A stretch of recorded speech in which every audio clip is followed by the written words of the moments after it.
दोस्तों, अब वो दिन दूर नहीं कि जब हमारा आसमान पूरी तरीके से लोहे के कवच से ढका होगा और कोई भी मिसाइल, कोई भी हमारा दुश्मन देश अगर मिसाइल के द्वारा हमारे देश के ऊपर में हमला करता है तो उस मिसाइल को सिर्फ रोका ही नहीं जाएगा, उसे वहीं पर ध्वस्त कर दिया जाएगा।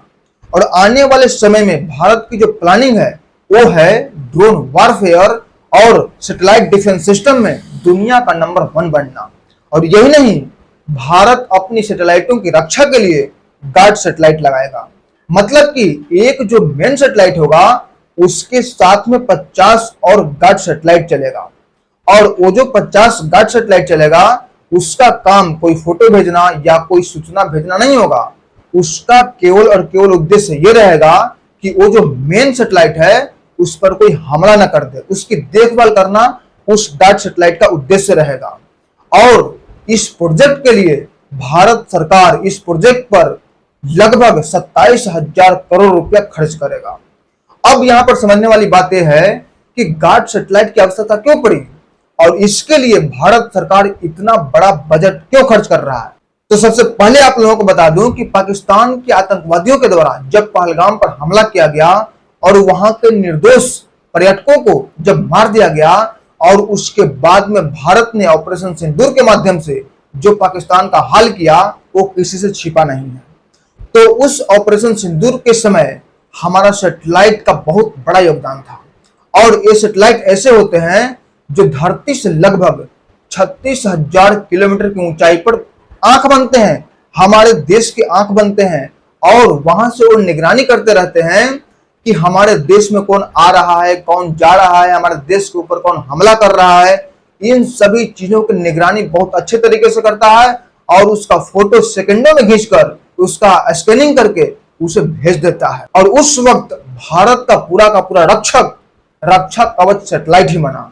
और इस प्रकार के सैटेलाइटों की संख्या हमारे पास 100 के आसपास में है और पाकिस्तान के पास में 8 के आसपास में है और चाइना के पास में 930 के आसपास है।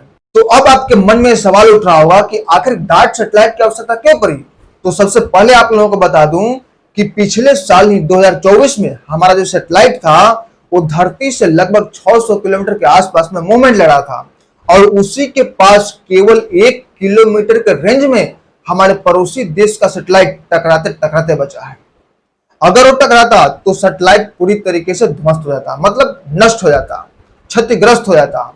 और इसको लेकर के अभी हमारे जो वैज्ञानिक हैं और रक्षा से जुड़े जो लोग हैं वो इसको एक इत्तेफाक मानकर नहीं चल रहे हैं, इसको एक प्लानिंग मान के चल रहे हैं कि हो सकता है कि हमारे दुश्मन देश का प्लानिंग होगा और हमारे दुश्मन देश का हमारे देश के ऊपर कोई बड़ा हमला करने के लिए सबसे पहले हमारे सैटेलाइट को नष्ट करने की उसके पास प्लानिंग होगा और उसके बाद में फिर हमला करेगा। तो इसीलिए 50 गार्ड सैटेलाइट घूमेंगे और एक खास दूरी मेंटेन करके रखेंगे और बाकी सबको ये खबर दे देंगे कि भैया इन सब सैटेलाइटों के रेंज में मत आइएगा।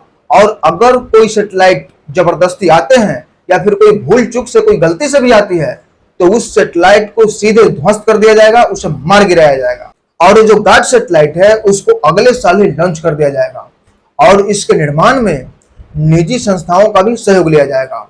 और बीएसएफ का जो प्रमुख जो ट्रेनिंग सेंटर है वो मध्य प्रदेश के टेकनपुर में स्थित है, ट्रेनिंग इंस्टीट्यूट ऑफ बीएसएफ। इन्होंने 47 ड्रोन कमांडो तैयार कर लिए हैं और आने वाले 4 से 5 सप्ताह में ये पूरी तरीके से कंप्लीट हो जाएंगे। और इनका टारगेट है कि एक साल में 500 ड्रोन कमांडो तैयार करना है। और यही नहीं, ये सब के सब ट्रेनिंग के लिए भी नियुक्त किए जाएंगे और ये अगले को प्रशिक्षण देंगे।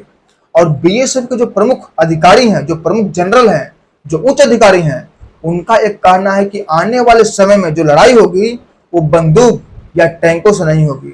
आने वाले समय में जो लड़ाई होगी वो पूरी तरीके से ड्रोन पर निर्भर होगी, ड्रोन से होगी। मतलब कि सभी जगह ड्रोन चाहिए, आसमान में ड्रोन, जमीन पर ड्रोन, बॉर्डर पर ड्रोन, मतलब कि ड्रोन ड्रोन ड्रोन। और विश्व में जो ड्रोन पर बादशाहत हासिल करेगा वही अपने देश को पूरी तरीके से सुरक्षित रख पाएगा। और जो देश अपने पूरी तरीके से सुरक्षित रखेगा वो अपने देश का विकास ठीक से कर पाएगा। और इस बात से बिल्कुल इनकार नहीं किया जा सकता कि ये सब तैयारी इस बात को इशारा कर रहे हैं कि आने वाले निकट भविष्य में पाकिस्तान से युद्ध हो सकता है, क्योंकि भारत सरकार के द्वारा और भारत के युद्ध के प्रमुख अधिकारियों के द्वारा ये बार बार कहा जा रहा है कि ऑपरेशन सिंदूर अभी बाकी है, ऑपरेशन सिंदूर अभी खत्म नहीं हुआ है, ऑपरेशन सिंदूर 2.0 कभी भी शुरू हो सकता है। और इसके लिए भारत अपनी सेनाओं को अलग अलग तरीके से लामबंद कर रहा है। और इसकी जानकारी तब लगता है जब हमारे देश के रक्षा मंत्री राजनाथ सिंह मोरक्को में भारतीयों को संबोधित करते हुए ये बात बोल रहे हैं कि अब वो दिन दूर नहीं कि जब पीओके वाले खुद कहेंगे कि मैं भारतीय हूं। तो इसीलिए अब पीओके के लिए हमें लड़ने की कोई आवश्यकता नहीं है, पीओके के लिए हमें उस पर कब्जा करने की कोई जरूरत नहीं है।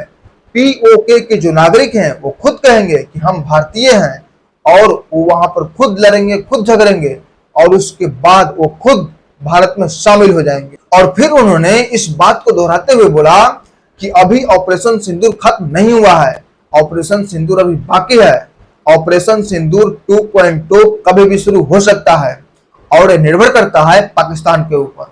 अगर पाकिस्तान शांति से रहता है तब तो कोई बात नहीं है, लेकिन अगर पाकिस्तान का इच्छा होता है और कोई आतंकवादी गतिविधियों में लिप्त होता है तो ऑपरेशन सिंदूर 2.0 शुरू होने से कोई रोक नहीं सकता है। और अभी एक भनक पाकिस्तान की ओर से मिलता है, अभी कुछ उटपटांग देश हैं जो अपनी इज्जत को गंवाने पर बैठे हुए हैं।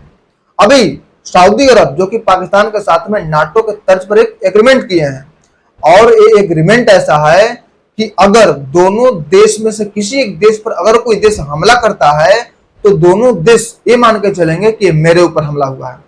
मतलब कि अगर सऊदी अरब के ऊपर कोई देश हमला करता है तो पाकिस्तान ये मान के चलेगा कि ये मेरे ऊपर हमला हुआ है और पाकिस्तान सऊदी अरब के दुश्मनों से वो अपने तरीके से निपटेगा। और अगर पाकिस्तान के ऊपर कोई देश हमला करता है तो सऊदी अरब ये मान के चलेगा कि मेरे ऊपर हमला हुआ है और सऊदी अरब पाकिस्तान के दुश्मनों से वो अपने तरीके से निपटेगा। तो अब देखते हैं कि कौन कौन देश का गर्मी ठंडा होता है, क्योंकि ऑपरेशन सिंदूर के समय चाइना और तुर्की का गर्मी तो ठंडा हो चुका है। तो दोस्तों इस तरीके से देखा जाए तो मेरे इस वीडियो का निचोड़ यही है, सार यही है कि भारत सरकार धरती के साथ साथ भारत की सीमाओं के साथ साथ हमारे आसमान में भी एयर शील्ड मतलब कि लोहे का सुरक्षा कवच लगाने की तैयारी कर चुका है।